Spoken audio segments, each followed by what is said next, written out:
My name's Josh. I attended Alpine Valley from when I was 8 years old until I was about 19. When I first came to AVS, the biggest thing I remember was, at first I remember being really scared of suddenly not having something to do at all times. I remember feeling very not used to the freedom and not having to go to this class and then this class and this class, but after I got used to it and made friends, it was a very different experience, but something that I definitely enjoyed.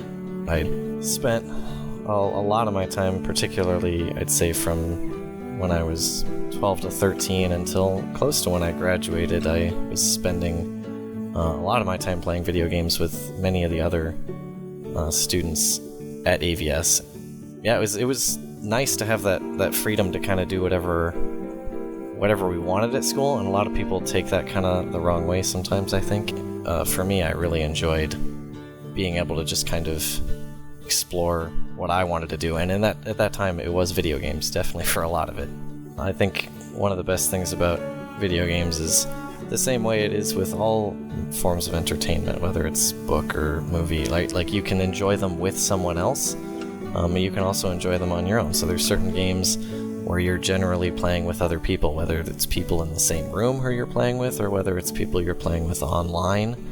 And then there's other games that you could consider more isolated, but at the same time, they're also not in a way similar to like a book. You know, you read it and then you find other people who've read it and you discuss it, right? And I do the same sort of thing with the video games that I play nowadays as well. Another one of the misconceptions I think people have with video games is that there's nothing of value to be taken from them, that you play them and it's just a form of entertainment and nothing more. But my love of video games is really brought about my love for philosophy, ethics, all the branches of philosophy, epistemology, metaphysics, history. Video games have made me curious about certain parts of history, just based on the stories that they have to tell you, some of them based on real history and some of them based on maybe a more fictional side of history, but generally there's some truth in there as well. Even at one point I was interested in German for a little bit, not very long, but and those interests are actually what pushed me to take classes. So in that way, some might say it distracts you from the academics or it distracts you from knowledge and learning, but in my case it pushed me towards it. I learned how to read because of video games. I was playing games and I couldn't read the text on the screen and I wanted to know what was happening, so I learned how to read.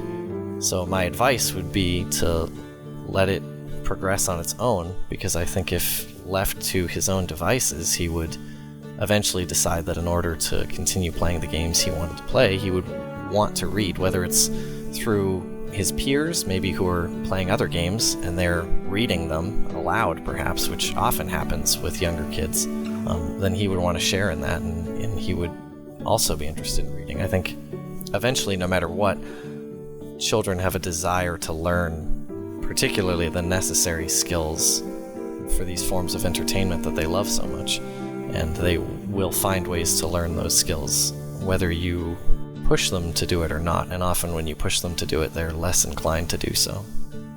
It is, like I've said, that misconception that people see video games as you just sort of brainlessly staring at a screen as you're playing a game, and they just see that as this addicting thing that adds nothing to life and only takes away.